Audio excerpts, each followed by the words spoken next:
এই যে ঈদগাহ সোনারঘাটে যে ঈদগাহ হইয়া দিছি যে আগামী বছর নামাজ পড়বা যখন দেখবেন এটা চেহারা কিতাব তাল ধরে 25 লাখ টাকা অলরেডি বরাদ্দ দিয়েছি।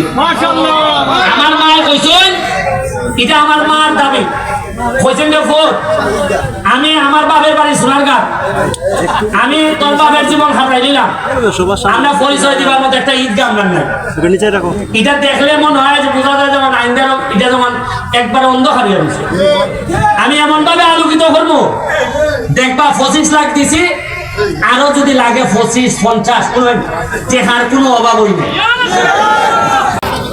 যে পয়সা আমি গাড়ির মধ্যে একটা আস্তানা বানাইছে অথবা পয়সা আমি এই রাস্তা দিয়া গিয়া ভাই পয়সা আমি জানি ইখান দ্বারা অবৈধভাবে বালু তোলে ইখান দ্বারা অবৈধভাবে মাটি টানে পৌরসভার মধ্যে পয়সা গাড়ি ঢুকতো বিদেশি মানুষের কাছ থেকে 200 টাকা চান্দা নেয়।